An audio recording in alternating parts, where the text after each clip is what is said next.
घटना चक्र में आपका बहुत बहुत स्वागत है। सबसे पहले आज का एजेंडा। मोदी के दूत अमित शाह का ऐलान, अयोध्या में जल्द होगा भव्य राम मंदिर का निर्माण। क्या बीजेपी फिर भुना पाएगी राम का नाम? और इश्शत पर आईबी और सीबीआई का झगड़ा, पहुंचा पीएमओ। बड़ा सवाल, क्या राम और रहीम के नाम पर चलती रहेगी देश की सियासत? बहुत बहुत स्वागत है। एक बात बहुत साफ है कि देश की सियासत में धर्म और जाति के जो महत्व है आप सब जानते हैं। सत्ता की सियासत होती है और सत्ता की सियासत और वोट से, यानी कि आपके मतदार, आपका जो मत होता है उससे तय होता है। आपका मत चाहिए तो उन्हें दो तरह के काम करने होंगे, या तो वो आपके लिए काम करें या आपके नाम पर कुछ काम करें। तो यहाँ आपके नाम पर भी कुछ काम हो रहा है, नहीं हो रहा है, ये अलग बात है, लेकिन भगवान का नाम, राम का नाम, रहीम का नाम, अल्लाह के नाम, वोट दे दे या वोट ले ले, इसकी सियासत या सियासी कसरत लगातार जारी है। लेकिन अब ये जिस तरफ जा रहा है वो कहीं ना कहीं देश के लिए, समाज के लिए खतरनाक हो रहा है, व्यवस्था के लिए खतरनाक हो रहा है। सबसे पहले बात करेंगे, उत्तर प्रदेश पहुंचे अमित शाह जो नरेंद्र मोदी के दूत हैं, और उन्होंने वहां जाके अयोध्या में रामलला के दर्शन किए और दर्शन करने के बाद उन्होंने कहा कि यहाँ भव्य मंदिर का निर्माण होगा। इसके बाद अलग अलग दलों की राय, प्रतिक्रियाएं आई, वो आपको हम दिखाएंगे। आपको हम बता दें, हमारे साथ हैं अनीश दुर्रानी साहब हैं, एआईसीसी कांग्रेस के नेता हैं, बहुत बहुत स्वागत है। अरुण कुमार श्रीवास्तव हैं, महासचिव है जेडीयू के, बहुत बहुत स्वागत है। और हमारे साथ हैं डॉक्टर अनिल शर्मा हैं, नेता हैं बीजेपी के, दिल्ली से हैं, बहुत बहुत स्वागत है अनिल जी। और सबसे पहले आपको हम दिखाते हैं अमित शाह ने क्या कहा। अयोध्या में हमारी संगठन की बैठक थी। बैठक शुरू होने से पूर्व मैं रामलला के दर्शन करने के लिए आया था। दुनिया भर के करोड़ों हिंदुओं का ये श्रद्धा केंद्र है और यहाँ दर्शन और पूजा अर्चन करके हमने मांगा है कि देश में जल्दी सुशासन शासन स्थापित हो और देश कांग्रेस से मुक्त हो। और ये भी प्रार्थना करी है कि हम सब मिलकर जल्दी से जल्दी यहाँ भव्य राम मंदिर का निर्माण करें और रामलला को अपने उचित स्थान पर विराजित। तो देश में सुशासन के लिए उन्होंने प्रार्थना की रामचंद्र भगवान जी से, और साथ ही उन्होंने कांग्रेस मुक्त भारत के लिए भी याचना की। लेकिन उससे भी बड़ी बात उन्होंने कही कि वो राम मंदिर, भव्य राम मंदिर के निर्माण के लिए वो काम करेंगे। इसके राजनीतिक क्या मायने हैं ये आपको तब समझ में आएगा जब आप ये राजनीतिक प्रतिक्रियाएं देखेंगे। शरद यादव हैं, सोनकर शास्त्री हैं और डी राजा हैं, क्या कह रहे हैं। मंदिर बनना चाहिए, मंदिर तो ऑलरेडी वहां है, वहां भव्य मंदिर बनना चाहिए। राम मंदिर हिंदुओं की आस्था का विषय है। दुनिया में या हिंदुस्तान में अन्य जगह पर राम जन्मभूमि नहीं है। जन्मभूमि तो एक ही है, जन्मस्थान तो एक ही है, और वहां पर ये मंदिर है। इस समय मंदिर वहां है, पूजा पाठ विधिवत होता है वहां।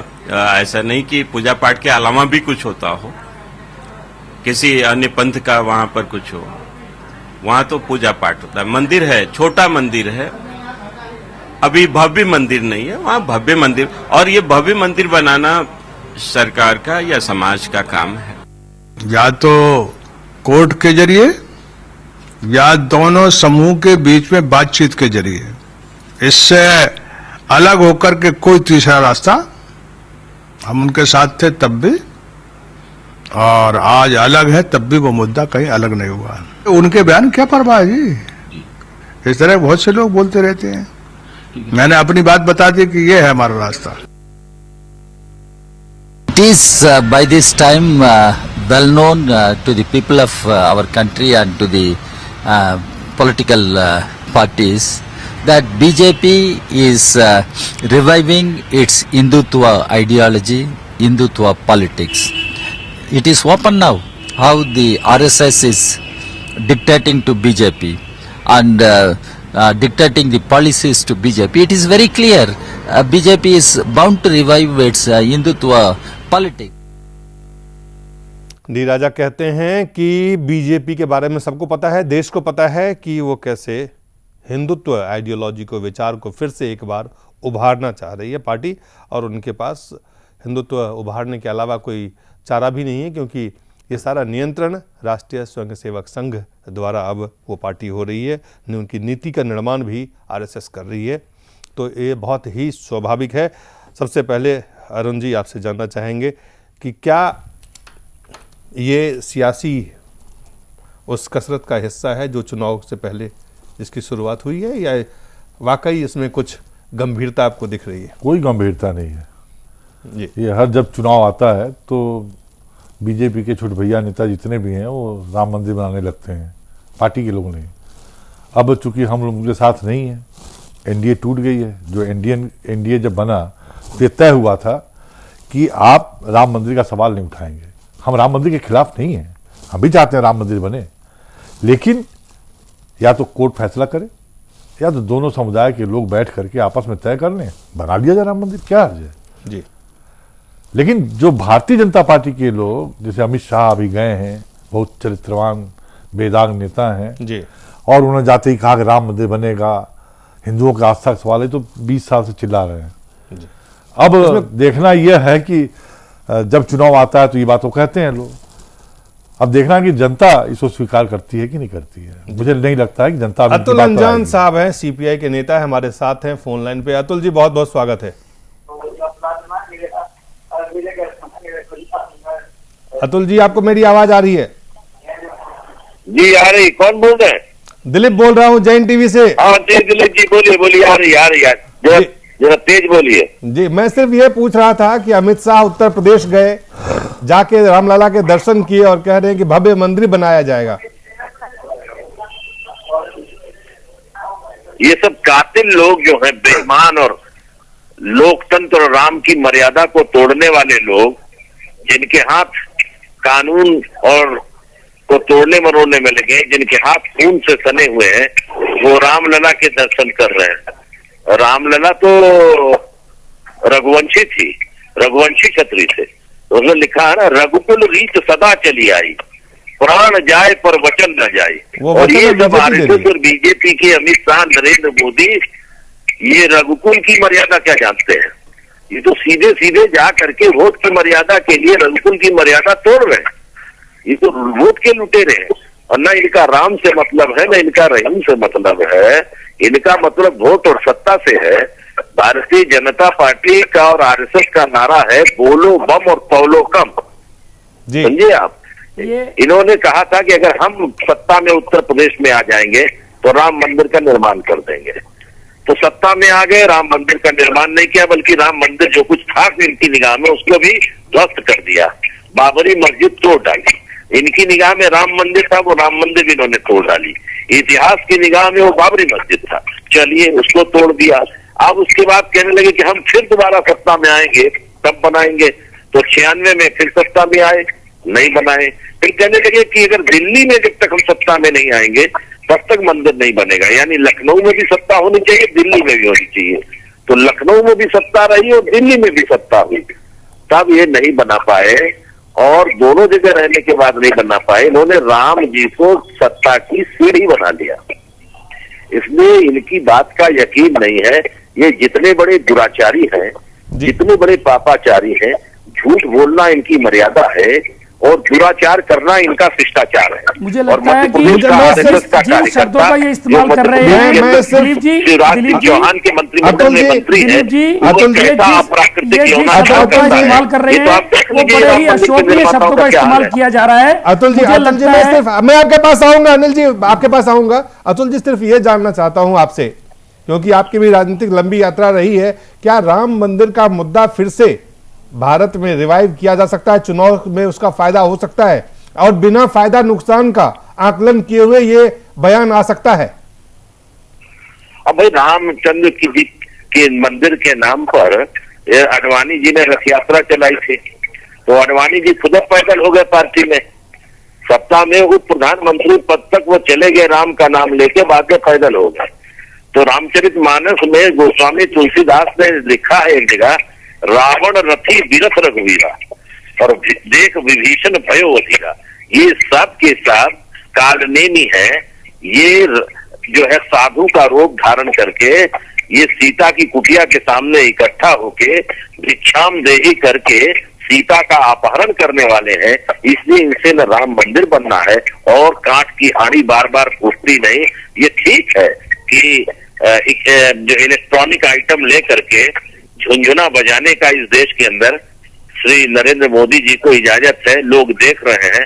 रोबोटाइजेशन के एक दौर में रोबोट का इस्तेमाल करके सत्ता में पहुंचने का, राम का तो हो चुका, अब रोबोट का हो रहा है। तो लेकिन उत्तर प्रदेश में कुछ ये होने वाला नहीं है। ये अमित शाह क्या है? रघुकुल रीत से इनका क्या मतलब है? रघुवंशियों से अमित शाह का क्या लेना देना है? चलिए अतुल जी के कहां नजदीक है। बहुत बहुत धन्यवाद अतुल जी, बहुत बहुत धन्यवाद अतुल जी।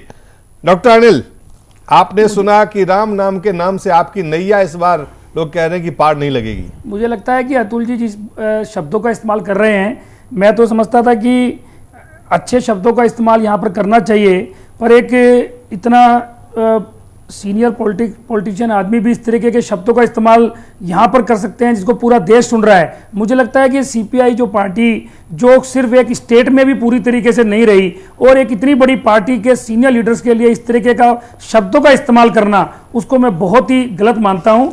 मैं ये बताना चाहता हूँ कि ये जो राम मंदिर का मुद्दा है, ये मुद्दा हमने कभी नहीं छोड़ा था ना छोड़ा है। हमारा सीधा सीधा सा करोड़ों लोगों जब चुनाव आते हैं तब आपको याद आने लगता है। नहीं, कभी नहीं। करोड़ों लोगों की आस्थाओं का प्रश्न है। अभी 4 साल पीछे नहीं सुना कभी भी। नहीं भाई साहब, हमारी सरकार, हमने हमेशा कहा एनडीए की सरकार थी, बीजेपी की सरकार नहीं थी। एनडीए में कुछ चीजें तय हुई हमारी बैठकर, तो वो सत्ता के लिए तय हुई तो नहीं, सत्ता चलाना है, सत्ता चलाना नहीं है, सत्ता चलाना है, क्योंकि जब 24 पार्टियां होंगी तो कुछ ना कुछ चीजें सबकी मिलकर बात होगी। परंतु इस बार अगर हमारी सरकार, नहीं, वही मैं बता रहा हूं, अगर सरकार भारतीय जनता पार्टी की बनती है फुल मेजोरिटी से, तो हम वहां पर मिल बैठकर राम मंदिर बनाएंगे।